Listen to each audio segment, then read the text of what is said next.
Quand mon mari a dit à nos enfants que j'étais l'échec de la famille, ma fille a commencé à pleurer devant l'assiette de nourriture que j'avais passé 3 heures à préparer. Je n'ai pas répondu. Je n'ai pas pleuré. J'ai simplement essuyé les larmes du visage de Léa, pendant qu'Étienne continuait à parler comme si j'étais un fantôme assis à table. Il n'avait aucune idée que le lundi suivant, le directeur de son entreprise appellerait paniqué pour demander une réunion d'urgence avec l'actionnaire majoritaire. Il n'avait pas non plus la moindre idée de qui était cet actionnaire. Je suis Caroline Dufresne. J'ai 42 ans, 2 enfants adolescents et un mariage mort depuis si longtemps que je ne me souviens même plus quand ont eu lieu les funérailles. Pour mon mari, je suis l'épouse invisible qui n'a jamais travaillé, qui vit à ses crochets, qui n'a ni ambition ni valeur. Pour mes enfants, jusqu'à ce vendredi soir, j'étais juste maman, quelqu'un qui existe pour servir le dîner et signer les bulletins scolaires.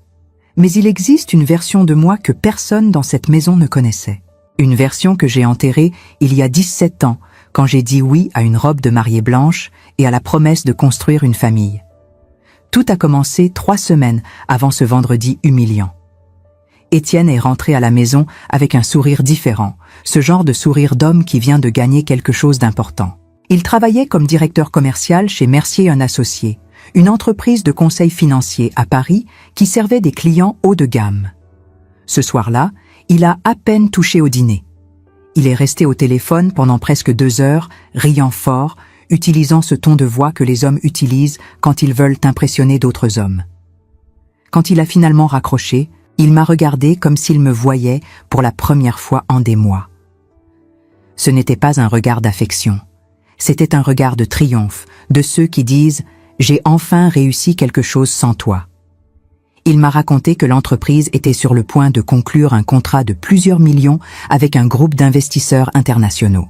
Un contrat qui pourrait tripler le chiffre d'affaires. Il serait promu vice-président. Il y aurait des primes, une participation aux bénéfices, des voyages à New York et Londres. Il a dit tout cela sans me demander si j'étais heureuse pour lui. Parce que pour Étienne, mon opinion n'a jamais compté. J'étais juste le mobilier de la maison, utile mais jetable. Les jours suivants, il apparaissait à peine à la maison. Réunions, dîners d'affaires, networking, toujours trop occupé pour les enfants, trop occupé pour moi. Thomas a commencé à reproduire le comportement de son père, indifférent, absent, me regardant comme si j'étais un poids mort. Léa me cherchait encore, voulait encore parler de l'école, de ses rêves d'étudier l'architecture. Mais même, elle a commencé à remarquer l'atmosphère pesante qui s'emparait de notre maison à Neuilly-sur-Seine. Le jeudi, avant ce terrible vendredi, j'ai trouvé un message sur le téléphone d'Étienne. Il avait laissé l'appareil dans la cuisine pendant qu'il prenait sa douche. Je ne suis pas du genre à fouiller dans le téléphone de mon mari. Je ne l'ai jamais été. Mais l'écran s'est allumé tout seul avec une notification. C'était d'une femme nommée Sylvie. Le message disait « J'ai hâte d'être à samedi. Tu lui as encore dit que tu voyageais pour le travail ?» Mon estomac s'est glacé. Mes doigts ont tremblé en tenant ce téléphone. Mais ce qui m'a choqué n'était pas la trahison. Je le savais déjà. Au fond, j'ai toujours su. Ce qui m'a choqué était la froideur, le naturel, comme si tromper sa femme n'était qu'une tâche de plus dans son agenda. J'ai remis le téléphone exactement où il était.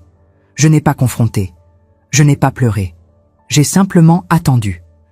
Le vendredi est arrivé avec un ciel chargé typique d'octobre à Paris. Cette humidité froide qui pénètre les os et rend tout plus lourd. J'ai préparé le dîner comme je le faisais toujours. Bœuf bourguignon, gratin de pommes de terre, salade verte avec des noix et du fromage de chèvre. Étienne est arrivé à 8h30. Il n'a même pas salué. Il s'est assis à table, s'est servi du vin et a commencé à parler au téléphone de ce fameux contrat. Thomas et Léa étaient silencieux. Ils sentaient la tension dans l'air, ce genre de tension que les enfants captent même quand les adultes font semblant que tout va bien. Nous avons commencé à manger en silence. Étienne a finalement raccroché et a regardé les enfants avec cet air de supériorité qu'il cultivait si bien. Il a commencé à parler de succès, de comment il avait travaillé dur pour arriver où il était, de comment il avait sacrifié du temps avec la famille pour construire une carrière solide. Il a dit qu'il voulait que Thomas et Léa comprennent la valeur du travail, de l'ambition, d'avoir des objectifs clairs dans la vie. Jusque-là, rien de grave. Juste le discours motivationnel habituel. Mais ensuite, il m'a regardé. Et il a dit, « Vous devez comprendre que dans la vie, il y a des gens qui construisent et des gens qui ne font que consommer. Des gens qui apportent de la valeur et des gens qui sont justes.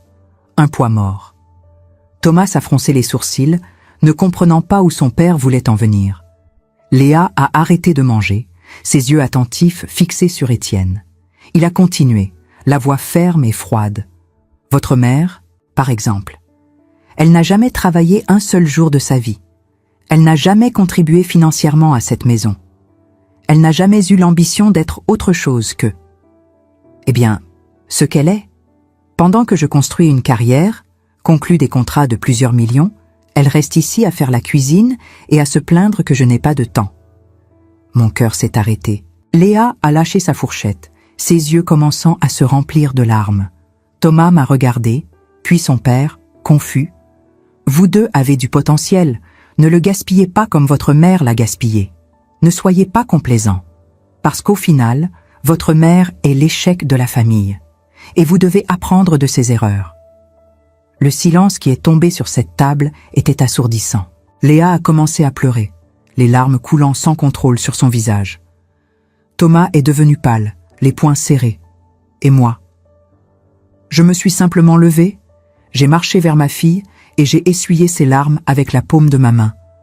Je n'ai rien dit, je n'ai pas crié, je n'ai pas défendu mon honneur. Parce que crier contre Étienne aurait été inutile. Les hommes comme lui n'écoutent pas, ils ne font que parler. Mais pendant que je consolais Léa, pendant que je sentais mon fils me regarder avec un mélange de colère et de tristesse, une décision s'est formée en moi. Une décision qui dormait depuis 17 ans. J'allais rappeler à Étienne qui j'étais vraiment. Pas avec des mots, mais avec des actes. Parce qu'Étienne Moreau, mon cher mari si confiant, si arrogant, n'avait pas la moindre idée que la femme qu'il venait d'humilier devant ses propres enfants était la même femme qui signait, discrètement, les chèques qui soutenaient l'entreprise où il travaillait. Ce soir-là, après que tout le monde soit allé se coucher, je suis descendu au bureau que je gardais fermé au sous-sol. J'ai allumé mon ordinateur portable. J'ai ouvert les fichiers que je n'avais pas touchés depuis des années. Et j'ai commencé à planifier ce qui se passerait le lundi suivant. Parce que lundi, Étienne recevrait un appel. Et tout ce qu'il pensait savoir sur sa vie s'effondrerait comme un château de cartes. Si vous écoutez cette histoire et que vous vous êtes aussi senti invisible, que vous avez été méprisé ou traité comme si vous n'aviez aucune valeur, je veux que vous sachiez que vous n'êtes pas seul. Chaque like, chaque commentaire disant d'où vous me regardez, me montre qu'il y a des femmes fortes là-bas, qui méritent d'être vues. Si cette histoire touche votre cœur, abonnez-vous à la chaîne. Parce que ce qui vient ensuite va montrer qu'il n'est jamais trop tard pour récupérer sa dignité. Le lundi matin arriva avec une clarté brutale. Le ciel parisien était d'un bleu glacial, le genre de bleu qui rend tout trop visible, trop réel. Je me levai à 6 heures, comme toujours. Préparer le café, comme toujours. Réveiller les enfants pour l'école, comme toujours. Étienne dormait encore, épuisé de son week-end. Un week-end qu'il avait passé avec Sylvie pendant que je restais à la maison avec Thomas et Léa, faisant semblant de ne rien savoir. Mais ce lundi n'était pas comme les autres, parce qu'à 9 heures précises, le téléphone d'Étienne allait sonner. Et toute sa réalité confortable, toute son arrogance bâtie sur des mensonges et de l'ignorance, allait s'effondrer. Je conduisis les enfants à l'école. Léa était encore silencieuse depuis vendredi soir, ses yeux rouges trahissant des nuits sans sommeil. Thomas affichait cette rage contenue des adolescents qui ne savent pas comment protéger leur mère sans trahir leur père. Je les embrassais tous les deux devant le lycée Henri IV, leur murmurant que tout irait bien. Léa me serra fort, comme si elle avait peur que je disparaisse. Quand je rentrais à la maison, Étienne était déjà debout, habillé dans son costume Hugo Boss gris anthracite, celui qu'il réservait pour les réunions importantes. Il buvait son café en parcourant des documents, préparant mentalement sa journée triomphale. Il ne me regarda même pas quand je passais devant lui. À 9h03, son téléphone sonna. J'étais dans la cuisine, faisant semblant de ranger la vaisselle, mais chaque fibre de mon être était concentrée sur cette conversation. J'entendis le ton d'Étienne changer instantanément. La confiance laissa place à la confusion, puis à quelque chose que je ne lui avais jamais entendu auparavant, la peur. Il répétait « Comment ça, le conseil d'administration? Quelle réunion d'urgence? Monsieur Beaumont, je ne comprends pas. » Beaumont était le directeur général de Mercier & Associés, le supérieur direct d'Étienne.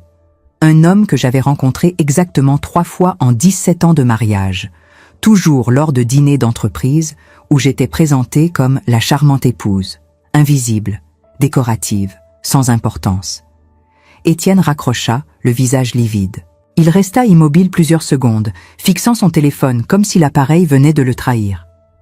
Puis il attrapa sa veste et sortit en trombe, sans un mot, sans même claquer la porte. Juste cette fuite précipitée d'un homme qui sentait le sol se dérober sous ses pieds.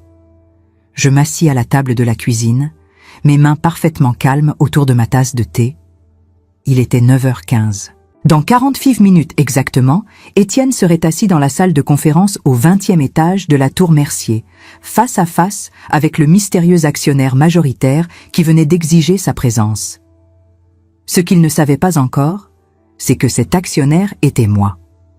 L'histoire remontait à 23 ans. J'avais 19 ans, étudiante brillante à HEC Paris, promise à un avenir dans la finance d'entreprise. Mon père, Jean-Philippe Dufresne, était un investisseur discret mais puissant, un homme qui avait bâti une fortune en achetant des parts minoritaires dans des entreprises prometteuses, puis en les transformant silencieusement en empire. Il m'avait appris tout ce qu'il savait, les chiffres, les stratégies, la patience. Quand j'avais 22 ans, il mourut subitement d'une crise cardiaque. Il me laissa tout. Pas seulement de l'argent c'était facile. Il me laissa un portefeuille d'investissement soigneusement construit, des participations dans 17 entreprises différentes, certaines petites, d'autres massives. Et surtout, il me laissa une leçon. Caroline, le vrai pouvoir ne crie jamais. Il observe, il attend. Et quand le moment arrive, il agit. J'avais géré cet héritage avec la même discrétion que mon père. Personne ne savait. Pas mes amis, pas ma famille éloignée, et certainement pas Étienne quand je le rencontrai 2 ans plus tard. Lui, c'était le beau commercial ambitieux, plein de charme et de promesses. Il parlait de construire un empire ensemble, de devenir un couple puissant. Je tombais amoureuse. Ou peut-être que je tombais amoureuse de l'idée d'être normale, d'avoir une vie simple loin des chiffres et des conseils d'administration. Quand nous nous mariâmes, je pris une décision. Je séparais complètement ma vie d'investisseuse de ma vie de femme mariée. Je créai une société holding enregistrée aux Pays-Bas, gérée par un cabinet juridique de confiance. Tous mes actifs passèrent par cette structure. Caroline Dufresne, l'héritière, disparut. Elle devint simplement la femme d'Étienne Moreau, la mère au foyer sans profession. Pendant 17 ans, je vécus cette double vie. Le jour, j'étais l'épouse invisible. La nuit, après qu'Étienne s'endormait, je descendais dans mon bureau secret et gérais des millions d'euros. Je suivais les marchés, analysais les bilans, prenais des décisions qui affectaient des centaines d'emplois. Mes investissements prospéraient. La fortune de mon père avait doublé puis triplé. Et parmi ces 17 entreprises dans mon portefeuille, il y avait Mercier & Associés. J'avais acheté une participation de 12% 7 ans auparavant, quand l'entreprise traversait une crise de liquidité. Le fondateur, Henri Mercier, était désespéré. J'avais injecté 3 millions d'euros en échange de parts. Discrètement, anonymement, à travers ma holding néerlandaise. 3 ans plus tard, quand Mercier prit sa retraite, l'entreprise fut rachetée par un consortium d'investisseurs. Mais 12% devinrent 18%. Puis, l'année dernière, quand l'un des associés principaux décéda et que sa veuve vendit ses parts, je les achetais. 34%. L'actionnaire majoritaire. Personne chez Mercier & Associés ne savait qui se cachait derrière la holding DFR International. Même Beaumont, le directeur général, ne traitait qu'avec mes avocats. Pour eux, j'étais juste une entité corporative mystérieuse basée à Rotterdam. Mais vendredi soir, quand Étienne humilia sa propre femme devant ses enfants, quand il traita de déchets celle qu'il avait soutenue pendant 17 ans, quelque chose se brisa en moi. Pas mon cœur. Mon cœur était brisé depuis longtemps. Non, Ce qui se brisa fut le mur que j'avais construit entre mes deux vies. Samedi matin, pendant qu'Étienne était avec Sylvie, je contactais mes avocats. Je leur donnais des instructions précises. Lundi matin, 9 heures, convoquer une réunion d'urgence du conseil d'administration. Ordre du jour, restructuration du management. Et pour la première fois en 7 ans, l'actionnaire majoritaire serait présent physiquement. J'avais aussi demandé quelque chose d'autre, quelque chose de personnel. Je voulais qu'Étienne soit là, pas comme directeur commercial, comme subordonné convoqué pour rendre des comptes. À 10h moins 10, je montais dans ma voiture. Une Peugeot 3008 banale, grise, le genre de voiture qu'une femme au foyer conduit pour faire les courses. Je roulais vers Paris, traversant Neuilly, longeant la Seine qui scintillait sous le soleil froid d'octobre. Mon cœur battait calmement. Mes mains ne tremblaient pas. J'avais enfilé un tailleur Chanel noir que je gardais caché au fond de mon armoire, celui que je portais autrefois pour les réunions importantes. Mes cheveux étaient tirés en chignon strict. J'avais remis les lunettes à monture fine que je ne portais plus depuis des années. Quand je me regardais dans le rétroviseur, je ne vis pas la Caroline effacée qu'Étienne méprisait. Je vis la femme que mon père avait formée, la femme que j'avais enterrée par amour. Je garai ma voiture dans le parking souterrain de la Tour Mercier, pris l'ascenseur jusqu'au 20e étage. La réceptionniste me regarda avec confusion quand je me présentais, comme si elle ne comprenait pas qu'une femme ordinaire puisse avoir accès à cet étage réservé aux cadres supérieurs. Maître Renaud, mon avocat principal, m'attendait devant la salle de conférence. Un homme de 60 ans, cheveux argentés, costume impeccable. Il me salua avec un respect qui contrastait violemment avec la façon dont Étienne me traitait à la maison. Il murmura « Tout est prêt. Madame Dufresne, Monsieur Moreau est déjà à l'intérieur. Il n'a aucune idée. » Je hochai la tête, respirai profondément et poussai la porte. La salle de conférence était exactement comme je l'imaginais. Table massive en bois sombre, fauteuil en cuir, baie vitrée offrant une vue spectaculaire sur Paris. Beaumont était là, visiblement nerveux. 2 autres membres du conseil, que je connaissais uniquement par leur dossier. Et Étienne. Mon mari était assis au bout de la table, le visage tendu, les mains crispées sur un dossier. Il leva les yeux quand j'entrai. Son expression passa par plusieurs phases en une fraction de seconde. D'abord, l'incompréhension totale, pourquoi sa femme était-elle là? Puis la gêne, il pensa probablement que j'étais venu faire un scandale. Puis la condescendance, il se prépara mentalement à me renvoyer à la maison comme on renvoie un enfant qui s'est trompé de porte. Mais quand Beaumont se leva immédiatement, quand Maître Renaud tira une chaise à la tête de la table pour moi, quand tous les regards dans la pièce se tournèrent vers moi avec déférence, l'expression d'Étienne changea. La confusion domina. Je m'assis calmement, posai mon attaché-case en cuir sur la table, croisai les mains.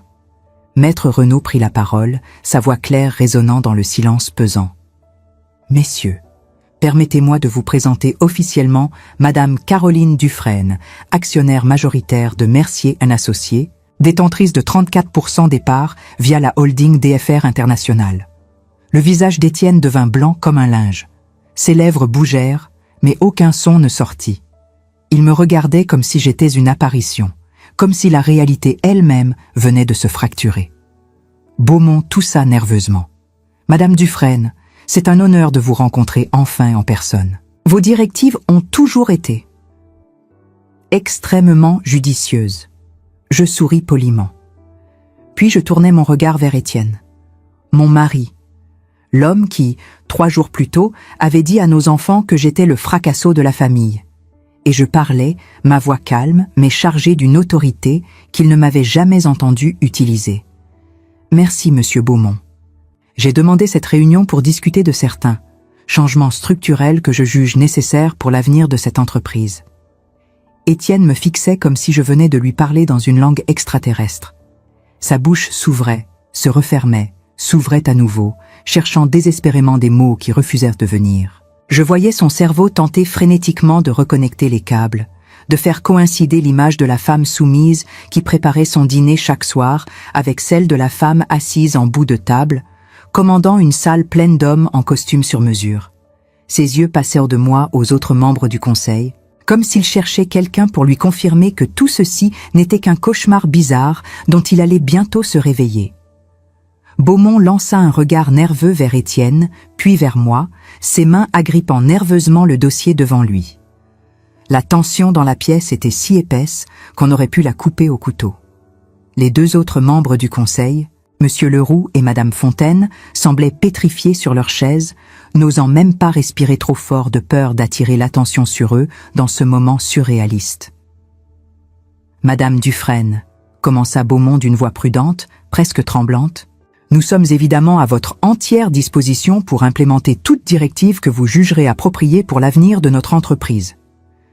Je sortis calmement un dossier épais de mon attaché-case en cuir italien. Des documents que j'avais méticuleusement préparés pendant tout le week-end, pendant qu'Étienne profitait de son escapade avec Sylvie, pendant que mes enfants dormaient à l'étage en croyant que leur mère n'était qu'une femme au foyer ordinaire. Des analyses détaillées de la performance commerciale de chaque département, des graphiques comparatifs, des projections financières sur 3 ans, des recommandations stratégiques basées sur des données concrètes. J'ai examiné minutieusement les résultats du dernier trimestre, dis-je, en distribuant les copies autour de la table avec des gestes mesurés et professionnels. Dans l'ensemble, l'entreprise performe correctement et maintient une croissance stable. Cependant, j'ai identifié plusieurs problèmes structurels majeurs qui nécessitent une attention immédiate si nous voulons rester compétitifs dans un marché en constante évolution. Je fis glisser un document spécifique directement vers Étienne, le plaçant avec précision devant lui. Il le prit mécaniquement, ses doigts tremblant légèrement au contact du papier, comme s'il touchait quelque chose de radioactif. Le département commercial, dirigé actuellement par Monsieur Moreau ici présent, affiche des résultats, comment dirais-je, mitigés, voire préoccupants sur plusieurs indicateurs clés. Le mot tomba comme une pierre dans une mare silencieuse. Étienne tressaillit visiblement, son visage perdant encore un peu plus de couleur. Je continuais, méthodique et implacable, ma voix restant parfaitement calme et professionnelle. Sur les 12 derniers mois, le taux de conversion des prospects qualifiés en clients réels est inférieur de 17,3% à la moyenne du secteur selon les derniers benchmarks disponibles. Les coûts d'acquisition clients ont augmenté de 23% sans augmentation proportionnelle correspondante du chiffre d'affaires ou de la valeur vie client. Cela représente une inefficacité budgétaire de plusieurs centaines de milliers d'euros. Je marquai une pause calculée, laissant ces chiffres pénétrer l'esprit de chacun dans la salle. Beaumont avait pâli considérablement. Il prenait des notes frénétiquement, réalisant probablement pour la première fois l'ampleur du problème qu'il avait sous les yeux depuis des mois sans vraiment le voir. Et surtout, continuai-je en tournant une page de mon rapport, 3 clients majeurs, et je parle ici de contrats représentant collectivement plus de 2 millions d'euros de revenus annuels récurrents, ont résilié leur contrat au cours des 6 derniers mois après avoir explicitement exprimé leur profonde insatisfaction concernant le manque flagrant de suivi personnalisé et de services après-vente. Quand on analyse en profondeur les rapports d'activité hebdomadaires, on constate que M. Moreau passe en moyenne 6h30 par semaine en déjeuner d'affaires dans des restaurants coûteux, mais seulement 2 heures, 2 petites heures, en réunion de suivi stratégique avec les clients existants qui génèrent 85% de nos revenus actuels. Un silence de plomb s'abattit sur la salle. Beaumont semblait au bord de la crise cardiaque, ses yeux écarquillés fixés sur les documents devant lui, comme s'ils contenaient les secrets les plus sombres de l'univers. Madame Fontaine et Monsieur Leroux échangèrent des regards profondément inquiets, comprenant enfin pourquoi cette réunion d'urgence avait été convoquée. Étienne, désespéré, tenta de reprendre un semblant de contenance, sa voix sortant étranglée et défensive. Ces chiffres sont complètement sortis de leur contexte, Caroline. Le marché traverse une période extrêmement difficile en ce moment.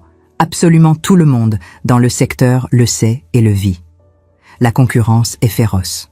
Mes efforts considérables pour décrocher le contrat historique avec le consortium Sterling vont complètement changer la donne et... Le consortium Sterling, je l'interrompis avec une douceur presque cruelle, mes yeux plantés dans les siens, Ce fameux consortium dont vous parliez vendredi soir à la maison avec tant d'enthousiasme et d'arrogance, en bombant le torse comme si vous aviez déjà remporté la victoire du siècle? Il cligna des yeux rapidement, visiblement déstabilisé que j'ose mentionner notre vie privée dans ce contexte ultra-professionnel devant ses collègues et supérieurs. J'ai personnellement contacté les représentants du consortium Sterling vendredi après-midi. Continuai-je posément, chaque mot tombant comme un coup de marteau. Ou plutôt, mes conseillers juridiques et financiers les plus expérimentés l'ont fait en mon nom.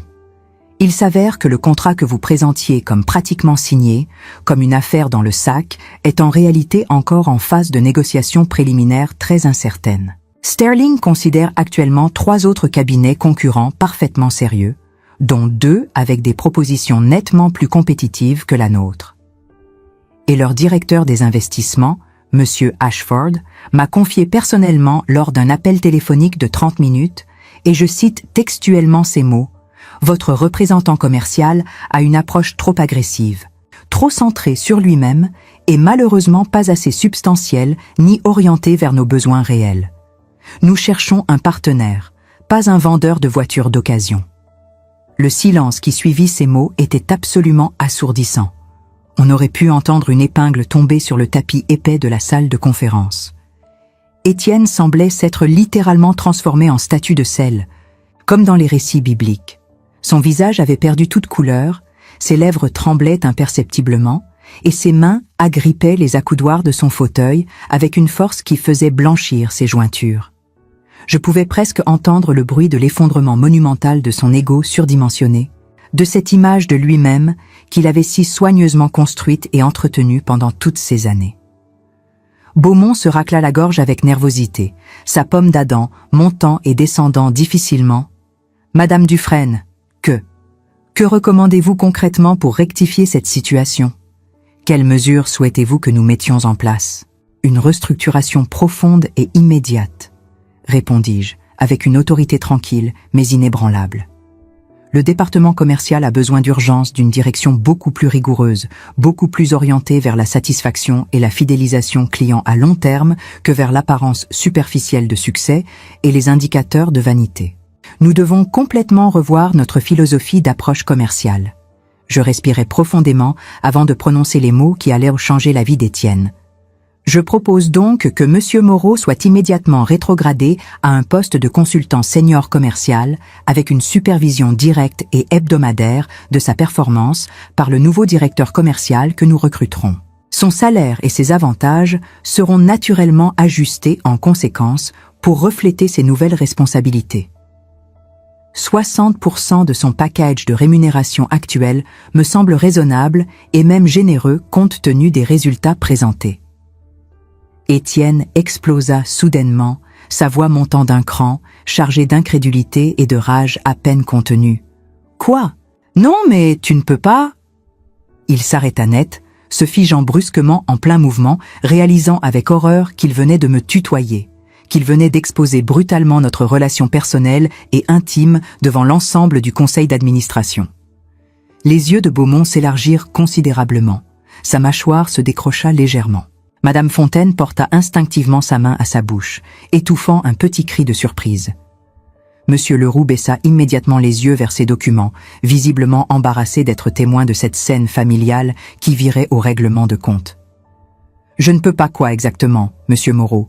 demandai-je avec une politesse glaciale, mes sourcils légèrement arqués, mes yeux plantés dans les siens, sans la moindre trace d'émotion visible. Il me regardait maintenant. Vraiment, me regardait intensément, pour la première fois depuis ce qui me semblait être des années entières. Je vis défiler dans ses yeux toutes les émotions possibles en l'espace de quelques secondes. Le choc brutal de la découverte. L'incrédulité totale face à cette réalité qui explosait tous ses repères. La rage impuissante de l'homme piégé. La confusion profonde de celui qui ne comprend plus rien à son propre monde. Et enfin, tout au fond, quelque chose qui ressemblait dangereusement à de la peur pure. Cette peur primitive de l'homme qui réalise soudain qu'il a gravement sous-estimé quelqu'un pendant des années. « Vous êtes ma femme », murmura-t-il d'une voix à peine audible, comme si prononcer cette évidence criante à voix haute dans cette salle pouvait miraculeusement changer quoi que ce soit à la situation catastrophique dans laquelle il se trouvait. En effet, confirmai-je avec un calme olympien, je suis effectivement votre femme, monsieur Moreau. La femme que vous avez publiquement et cruellement humiliée vendredi soir dernier devant vos propres enfants traumatisés. La femme que vous avez qualifiée sans la moindre hésitation de « l'échec complet de la famille » devant deux adolescents impressionnables qui vous admiraient comme un héros.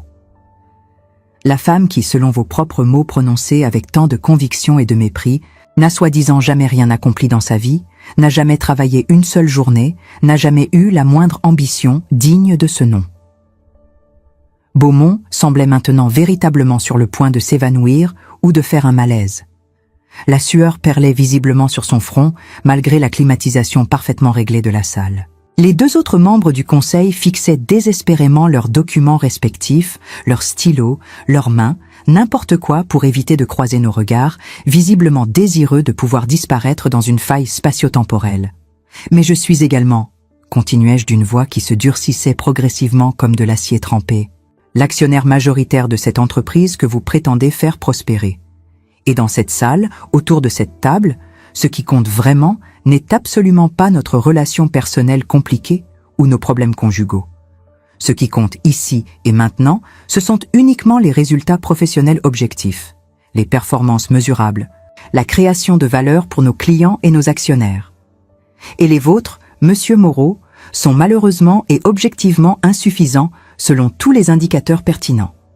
Je me tournai avec une grâce calculée vers Beaumont, qui semblait se recroqueviller légèrement sur son siège. « Monsieur Beaumont, vous avez exactement 2 semaines calendaires, pas un jour de plus, pour me présenter un plan de restructuration complet et détaillé du département commercial. Je veux des propositions concrètes de candidats qualifiés pour le poste de nouveau directeur commercial. Quelqu'un de véritablement compétent, de méthodique et rigoureux dans son approche, et surtout, quelqu'un qui comprend profondément que le respect authentique des clients commence obligatoirement par le respect sincère de ses propres équipes internes et de toutes les personnes avec qui il travaille. » Beaumont hocha la tête avec une vigueur presque comique, comme un élève zélé face à un professeur particulièrement sévère. « Bien entendu, Madame Dufresne, ce sera fait dans les délais impartis. Vous avez ma parole. »« Parfait, j'apprécie votre réactivité. » Je refermai soigneusement mon dossier avec un claquement sec qui résonna dans le silence. Cette réunion est officiellement terminée. Messieurs, madame, vous pouvez disposer et retourner à vos activités. Ils se levèrent tous pratiquement d'un bond, comme des prisonniers auxquels on venait d'accorder une grâce inespérée, visiblement soulagés de pouvoir enfin échapper à cette tension électrique absolument insupportable qui saturait l'atmosphère. Beaumont rassembla précipitamment ses documents en évitant soigneusement mon regard. Madame Fontaine et Monsieur Leroux se dirigèrent vers la sortie avec une hâte à peine dissimulée. Maître Renaud, mon avocat, me fit un signe discret d'approbation, accompagné d'un léger sourire professionnel, avant de s'éclipser silencieusement à son tour. Il ne resta bientôt plus qu'Étienne et moi. Seuls dans cette immense salle de conférence impersonnelle, Paris étalé majestueusement derrière les immenses baies vitrées, le soleil d'octobre créant des ombres longues et dramatiques sur la table massive en bois sombre qui nous séparait comme un gouffre infranchissable. Étienne était toujours assis, complètement figé dans son fauteuil en cuir, son monde entier brutalement réduit en miettes et en poussière autour de lui. Ses épaules s'étaient affaissées, ses mains tremblaient légèrement. Toute cette arrogance, toute cette superbe qui le définissait habituellement avait complètement disparu, laissant place à un homme vidé, un homme qui venait de perdre tous ses repères en l'espace d'1 heure. Quand il parla enfin, après un silence qui sembla durer une éternité, sa voix était totalement méconnaissable, réduite à un murmure rauque et brisé. Depuis combien de temps exactement? Depuis toujours, Étienne, répondis-je avec une simplicité désarmante. J'avais tout cet argent, tous ces investissements stratégiques, ce portefeuille diversifié, bien avant même de te rencontrer lors de cette soirée d'entreprise il y a 20 ans. Mon père, Jean-Philippe Dufresne, me les a légués quand il est mort. Je les ai gérés consciencieusement pendant toutes ces longues années de mariage. Pendant que tu me traitais comme une domestique de luxe, pendant que tu m'ignorais complètement comme si je n'existais pas, pendant que tu racontais fièrement à tous tes collègues et à qui voulait bien l'entendre que tu étais le seul et unique à ramener de l'argent dans notre foyer. Il secoua lentement la tête d'un côté à l'autre, l'incrédulité toujours peinte sur son visage livide. Mais pourquoi? Pourquoi ne jamais rien dire pendant toutes ces années? Pourquoi accepter de vivre comme une femme au foyer ordinaire, alors que tu avais tout ce pouvoir, toute cette richesse? Parce que je t'aimais, dis-je. Et pour la première fois depuis le début de cette réunion, ma voix se brisa très légèrement, laissant transparaître une émotion authentique. Quand nous nous sommes mariés, quand je portais cette robe blanche et que je prononçais mes vœux, je voulais sincèrement une vie normale, simple, authentique. Je voulais être juste ta femme, rien d'autre. La mère heureuse de tes enfants. Je ne voulais absolument pas que l'argent, le pouvoir financier, les conseils d'administration, tout ce monde-là. Je ne voulais pas que ça définisse notre couple ou crée une dynamique malsaine entre nous. Je pensais naïvement que nous pouvions construire quelque chose d'authentique et de pur, basé uniquement sur l'amour. Et tu as tout caché pendant 17 ans. Je n'ai rien caché du tout, le corrigeai-je fermement. Tu n'as jamais posé la moindre question sur mon passé, sur ma famille, sur ce que j'avais fait avant toi. Tu as simplement supposé. Tu as supposé automatiquement que parce que je restais à la maison pour élever nos enfants, je n'étais absolument rien d'autre. Tu as supposé que, parce que je ne parlais pas de carrière lors des dîners mondains, je n'en avais jamais eu.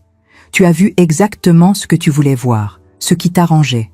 Une femme faible, totalement dépendante financièrement, insignifiante, sans valeur propre. Il baissa la tête, ses grandes mains couvrant entièrement son visage défait. « Les enfants », murmura-t-il soudain, d'une voix étranglée par l'émotion. « Mon Dieu, les enfants, ce que je leur ai dit vendredi soir. Thomas et Léa. » Ce que tu leur as dit était absolument impardonnable, répondis-je avec une fermeté inflexible. Tu as détruit quelque chose de précieux et d'irremplaçable en eux ce vendredi maudit. Quelque chose qui ne se reconstruira peut-être jamais complètement.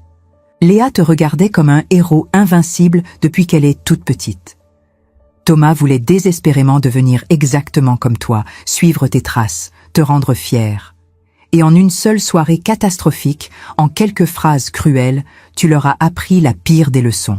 Que l'homme qu'ils admiraient plus que tout au monde était parfaitement capable de cruauté gratuite et de mépris envers la personne qui les aime le plus inconditionnellement dans cet univers.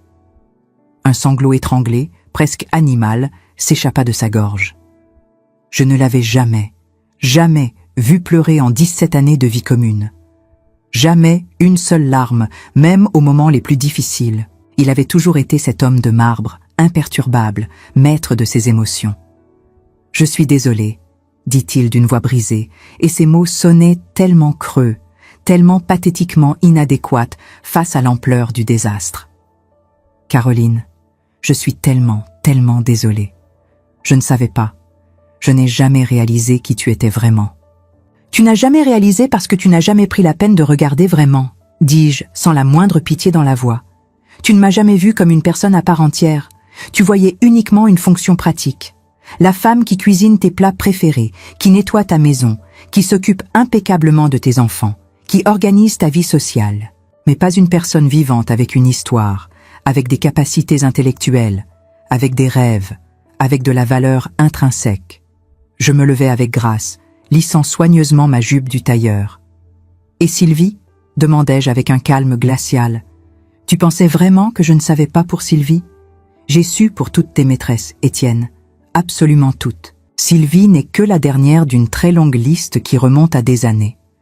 Je savais tout, et je restais silencieuse, avalant mon humiliation, parce que je voulais désespérément préserver la famille à tout prix.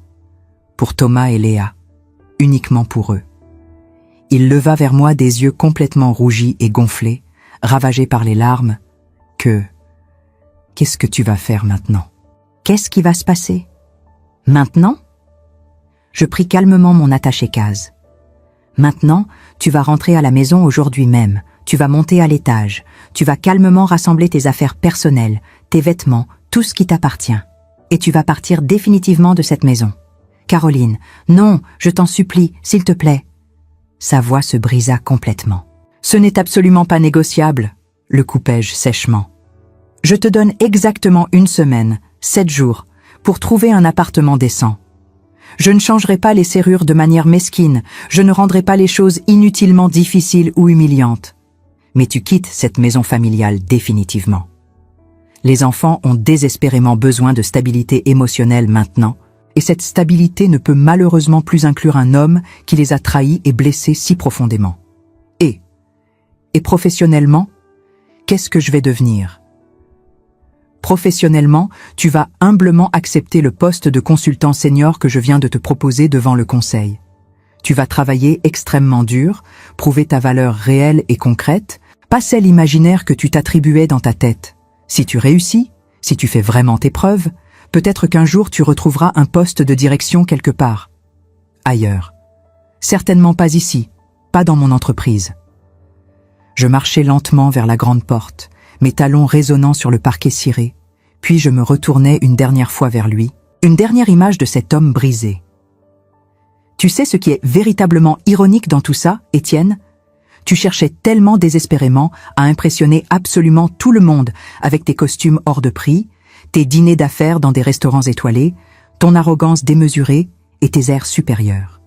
Mais la vraie réussite, le vrai succès, était tranquillement assise à ta table familiale chaque soir. Elle te servait patiemment le dîner avec amour. Elle écoutait tes histoires sans jamais se plaindre. Et tu étais tellement aveugle, tellement pathétiquement imbu de toi-même, tellement obsédé par ton image que tu n'as jamais rien vu. Je le laissais complètement seul dans cette immense salle de conférence froide et impersonnelle, cet homme totalement brisé qui avait absolument tout eu. Une femme exceptionnelle, 2 enfants merveilleux, une vie confortable, et qui avait tout perdu, tout gâché, tout détruit en une seule matinée par sa propre faute, par son propre aveuglement. Le trajet de retour vers Neuilly fut étrangement paisible. Je conduisais lentement, savourant chaque instant de cette nouvelle réalité. La femme qui avait quitté la maison ce matin était différente de celle qui y retournait. Non pas parce que quelque chose avait changé en moi, mais parce que j'avais enfin cessé de me cacher. Il était midi passé quand j'arrivais. La maison était vide, silencieuse. Les enfants étaient à l'école. Étienne n'était évidemment pas encore rentré. Je montais à l'étage, retirais mon tailleur Chanel, enfilais un jean et un pull confortable, détachais mes cheveux, retirais mes lunettes. Mais quelque chose en moi restait différent. Une posture plus droite, un regard plus assuré. Je préparais du thé et m'assis dans le salon, celui avec les grandes fenêtres donnant sur notre jardin. Les rosiers que j'avais plantés 5 ans auparavant étaient encore en fleurs, des roses blanches qui s'accrochaient aux derniers jours d'octobre avant l'hiver. Mon téléphone sonna. C'était Maître Renaud. « Madame Dufresne, je voulais vous informer que Monsieur Moreau a quitté les bureaux il y a 20 minutes. Il semblait bouleversé. Beaumont m'a également contacté. Il est extrêmement soulagé d'avoir enfin un interlocuteur direct pour les décisions stratégiques. Merci, maître. Pouvez-vous préparer les documents de séparation ? Rien de contentieux. Division équitable des biens acquis pendant le mariage, garde partagée des enfants. Je ne veux pas le détruire financièrement, juste le sortir de ma vie. Bien sûr, madame, je m'en occupe aujourd'hui. Après avoir raccroché, je restais longtemps à regarder le jardin, réfléchissant aux 17 années que je venais de laisser derrière moi. 17 années de silence, de compromis, d'effacement. Mais aussi 17 années avec Thomas et Léa, et cela, jamais je ne le regretterai. À 16h30, j'allais chercher les enfants à l'école. Ils montèrent dans la voiture en silence, sentant probablement que quelque chose avait changé. Léa me regarda avec ses grands yeux interrogateurs. « Maman, ça va ?»« Oui, ma chérie, » répondis-je avec un sourire. « Ça va même très bien. » Thomas, de son côté, fixait son téléphone, mais je sentais qu'il m'observait du coin de l'œil. À la maison, je leur préparais un goûter. Pain grillé avec du Nutella, leur préféré depuis qu'ils étaient un petit. « Les enfants, dis-je en m'asseyant avec eux à la table de la cuisine, il faut qu'on parle, votre père et moi. Nous allons nous séparer. » Léa ouvrit grand les yeux. Thomas posa son téléphone, soudain attentif. « À cause de ce qu'il a dit vendredi ?» demanda Léa, sa voix tremblante. « Pas seulement ça, » répondis-je doucement. « Ça fait longtemps que notre mariage ne fonctionne plus. Vendredi soir a été juste. La goutte qui a fait déborder le vase. »« Il ne t'a jamais respecté, » dit Thomas soudainement, sa voix chargée d'une rage contenue. « Je le voyais bien. La façon dont il te parlait, dont il te traitait, comme si tu n'étais rien. » Mon cœur se serra. Mes enfants avaient tout vu, tout entendu, et je les avais laissés croire que c'était normal, que c'était acceptable. « Il y a quelque chose que je dois vous dire, » commençai-je. « Quelque chose que même votre père ne savait pas jusqu'à aujourd'hui. » Et je leur racontais tout. Mon père, l'héritage, les investissements, Mercier et associés, la réunion de ce matin. Je leur expliquais pourquoi j'avais gardé le secret, comment j'avais cru pouvoir avoir une vie normale, une famille normale, en séparant ces deux mondes. Quand j'eus terminé, ils me regardaient comme s'ils me voyaient pour la première fois. « Donc, tu es riche ?» demanda Léa, incrédule. « Je gère des investissements importants, oui, confirmai-je. Mais l'argent n'a jamais été le plus important pour moi.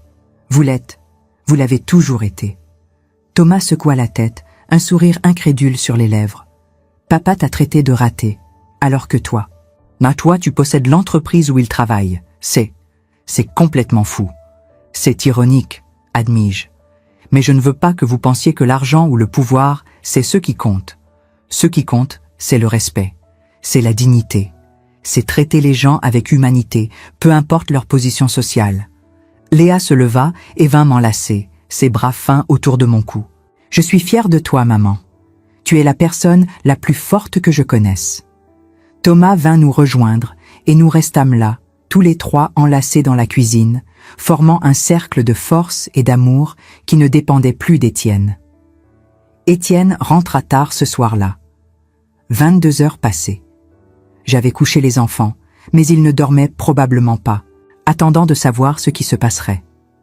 Je l'entendis entrer, monter lentement les escaliers. Il passa la tête dans le salon où je lisais. « Je peux. On peut parler ?» Je hochai la tête. Il s'assit en face de moi, ses épaules affaissées, ses yeux rouges. L'homme arrogant de vendredi avait disparu. À sa place, il ne restait qu'un homme effondré qui réalisait enfin l'ampleur de ses erreurs. « J'ai parlé à un agent immobilier, » dit-il doucement.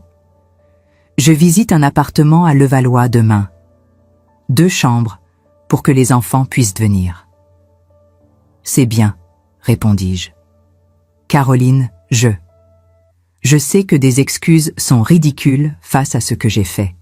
Des années d'indifférence, de mépris, d'infidélité. Mais je veux que tu saches que j'ai passé toute la journée à réfléchir. Et je réalise maintenant que j'ai détruit la meilleure chose qui me soit jamais arrivée. » Je le regardais calmement. « Ce n'est pas moi que tu as détruite, Étienne. C'est nous, la famille que nous aurions pu être. La confiance que nos enfants auraient pu avoir en l'amour. Je peux. Est-ce qu'il y a une chance que... » « Non, » dis-je fermement. « Il n'y en a pas. Trop de choses ont été dites. Trop de choses ont été faites. Mais pour Thomas et Léa, je veux que nous soyons civils, respectueux.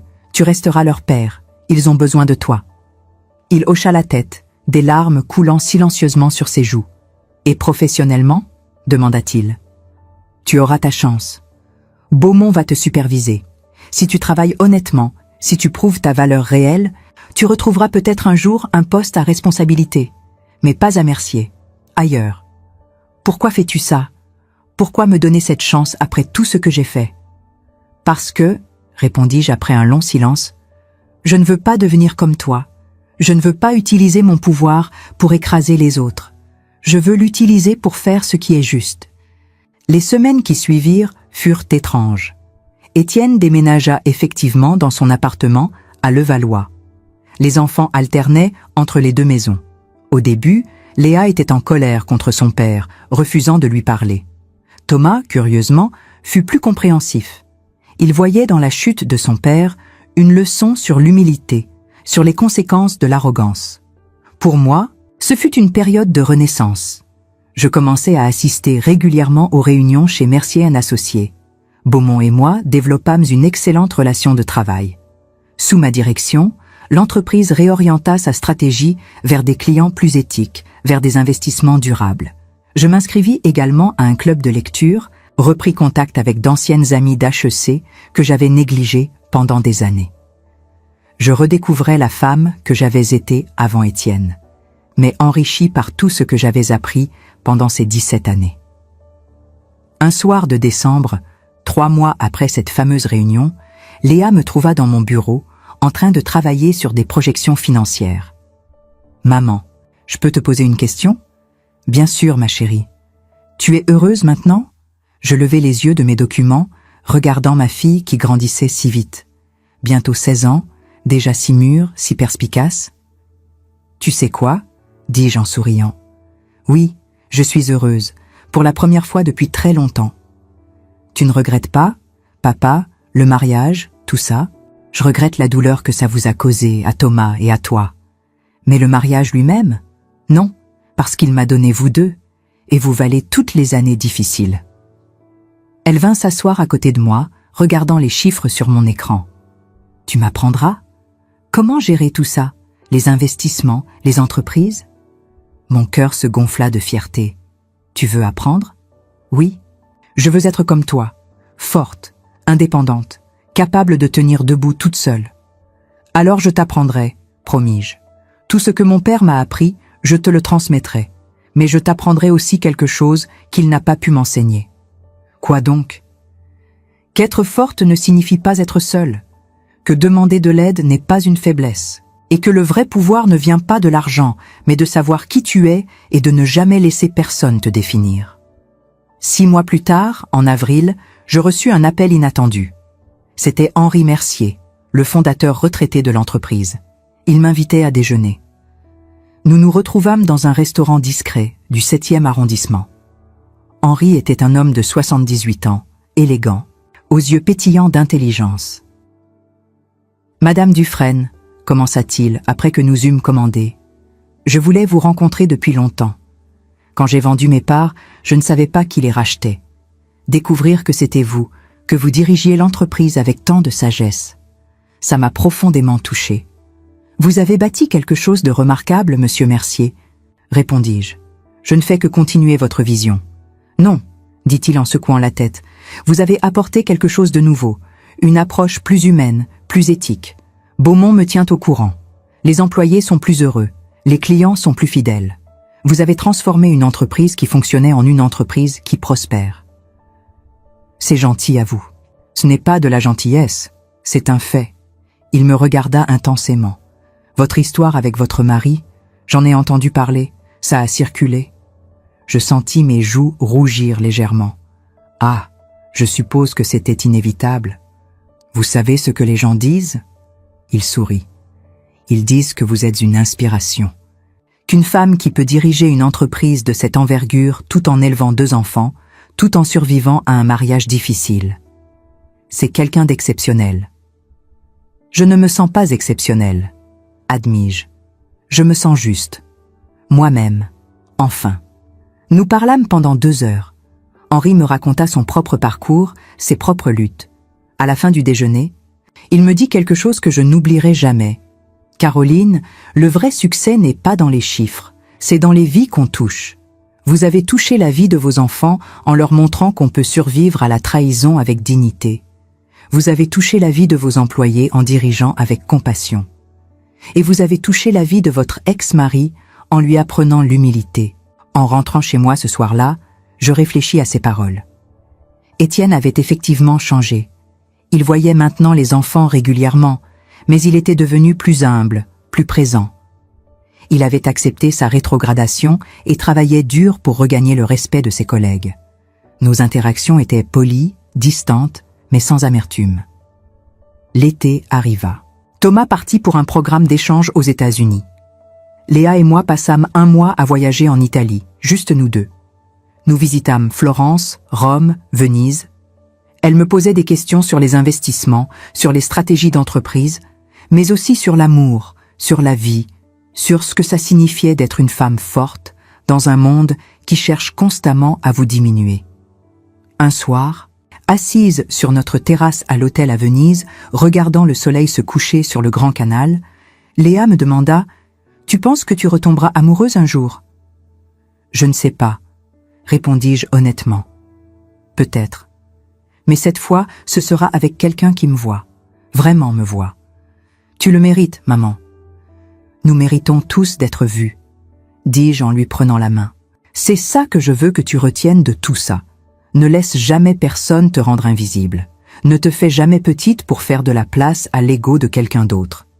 Aujourd'hui, 2 ans après cette fameuse réunion, ma vie est méconnaissable. Je dirige activement 3 entreprises dans mon portefeuille. J'ai rejoint le conseil d'administration de 2 organisations caritatives. Thomas est à l'université, étudiant l'économie. Léa prépare son baccalauréat et a déjà été acceptée à HEC, suivant mes traces. Étienne et moi sommes divorcés officiellement. Il a trouvé un nouveau poste dans une entreprise concurrente, avec un salaire décent mais pas exorbitant. Il s'est excusé auprès de moi et des enfants à plusieurs reprises. Je ne sais pas si je lui ai vraiment pardonné, mais j'ai fait la paix avec ce qui s'est passé. Parce qu'au final, cette histoire ne parle pas de vengeance. Elle parle de dignité recouvrée. Elle parle de ne jamais laisser personne définir votre valeur. Elle parle de ces moments où la vie vous met à terre et où vous devez décider si vous restez au sol ou si vous vous relevez. Je me suis relevée, pas avec colère, pas avec amertume, mais avec force, avec grâce et avec la certitude que je méritais mieux. Et mes enfants m'ont vu me relever. Ils ont appris que les échecs ne sont pas fatals, que l'humiliation peut être transformée en croissance, que la fin d'un chapitre est simplement le début d'un autre. Aujourd'hui, quand je me regarde dans le miroir, je vois Caroline Dufresne. Pas la femme d'Étienne, pas juste une mère, mais une femme complète, complexe, puissante et vulnérable à la fois. Je vois la femme que mon père voulait que je devienne, et je vois la femme que je voulais être. C'est suffisant. C'est plus que suffisant. C'est exactement ce que je mérite. Dites-moi quelque chose en toute honnêteté. Si vous aviez été à ma place, assise à cette table un vendredi soir, écoutant l'homme que vous avez aimé pendant 17 ans, dire à vos propres enfants que vous êtes l'échec de la famille, qu'auriez-vous fait? Auriez-vous trouvé la force de rester silencieuse, de garder votre dignité intacte, sachant que le lundi suivant, cet homme découvrirait qui vous êtes vraiment? Je ne vous raconte pas cette histoire pour recevoir de la pitié ou des applaudissements. Je vous la raconte parce que je sais, je sens au plus profond de mon âme que beaucoup d'entre vous qui m'écoutez en ce moment ont vécu quelque chose de terriblement similaire. Peut-être pas avec de l'argent caché ou des actions dans une entreprise, non. Mais avec cette même douleur lancinante de l'invisibilité, ce même sentiment écrasant d'être considéré comme acquise, comme si votre présence, votre existence même, n'avait aucune valeur réelle aux yeux de ceux que vous aimiez le plus au monde. Combien d'entre vous se sont déjà sentis réduites à une simple fonction domestique dans leur propre foyer? Combien ont entendu des paroles cruelles, humiliantes, destructrices sortir de la bouche de quelqu'un qui aurait dû vous protéger, vous honorer, vous respecter comme l'être humain exceptionnel que vous êtes?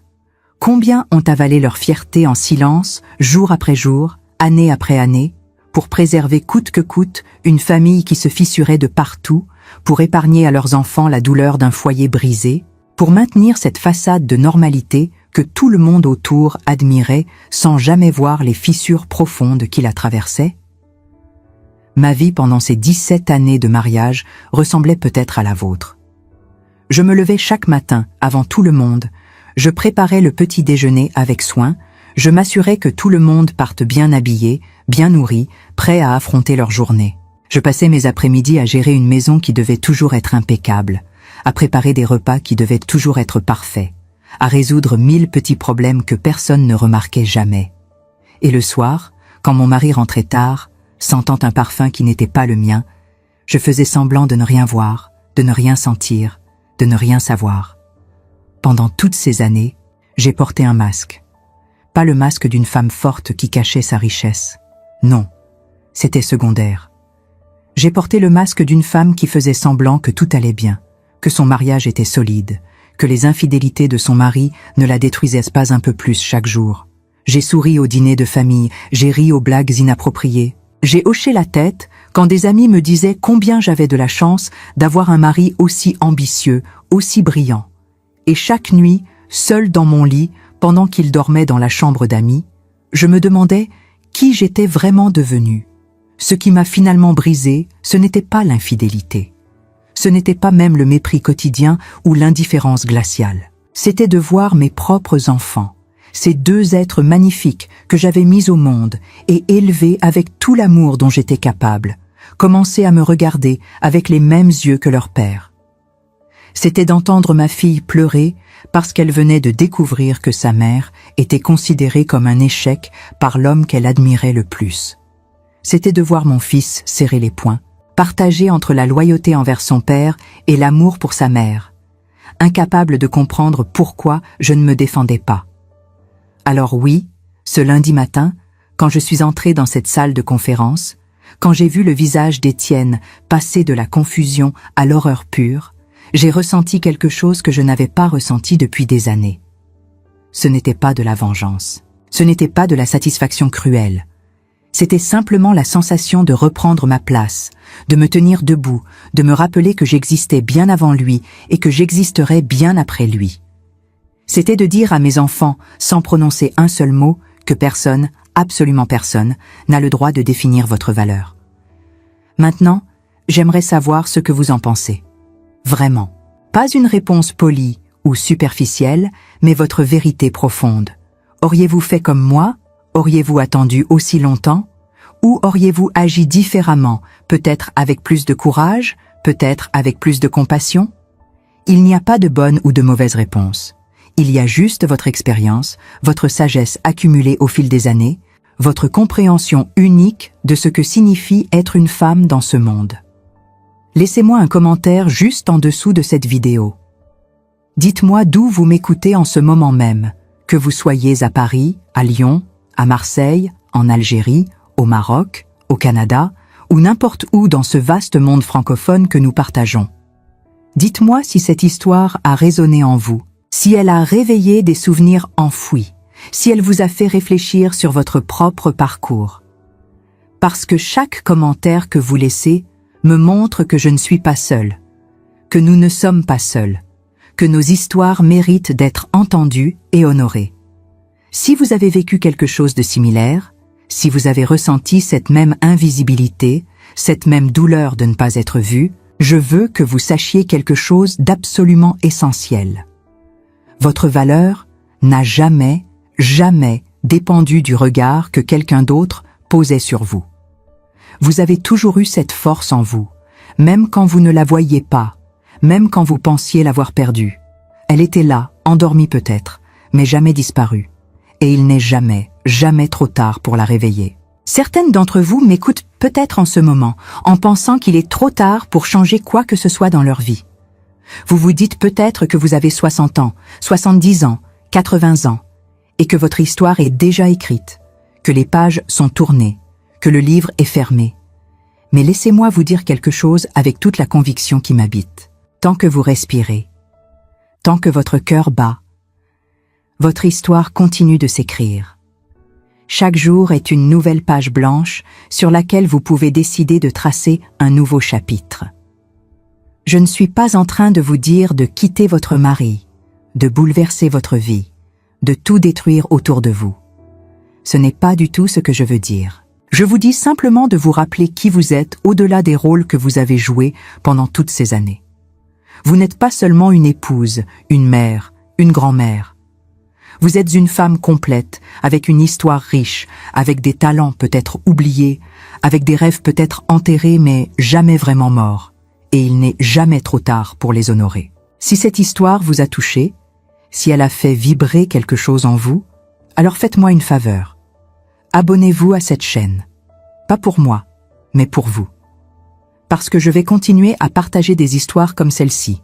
Des histoires de femmes qui ont trouvé leur force dans les endroits les plus inattendus, qui ont survécu à ce que personne ne devrait avoir à survivre, qui ont transformé leur douleur en sagesse et leur humiliation en dignité. Vous méritez d'entendre ces histoires. Vous méritez de savoir que vous n'êtes pas seul. Et si vous connaissez une femme dans votre vie qui a besoin d'entendre ce message en ce moment, une amie, une sœur, une fille, une voisine qui traverse peut-être une période difficile, qui se sent peut-être invisible dans sa propre vie, partagez cette vidéo avec elle. Parfois, tout ce dont nous avons besoin, c'est de savoir que quelqu'un d'autre a survécu à ce que nous traversons, que quelqu'un d'autre a trouvé la lumière au bout du tunnel. Soyez cette lumière pour quelqu'un d'autre aujourd'hui. Soyez le rappel qu'elle mérite mieux, qu'elle vaut plus, qu'elle est extraordinaire, exactement telle qu'elle est. Merci du fond du cœur de m'avoir écouté jusqu'au bout. Merci d'avoir partagé ce moment avec moi, cette partie si intime de mon histoire que je n'avais jamais racontée à personne avant aujourd'hui. J'attends vos commentaires avec impatience. J'attends de lire vos histoires, vos réflexions, votre sagesse. Parce qu'au final, nous sommes toutes liées par ces fils invisibles d'expériences partagées, de douleurs comprises, de forces reconnues. Prenez soin de vous. Vous le méritez tellement plus que vous ne le croyez.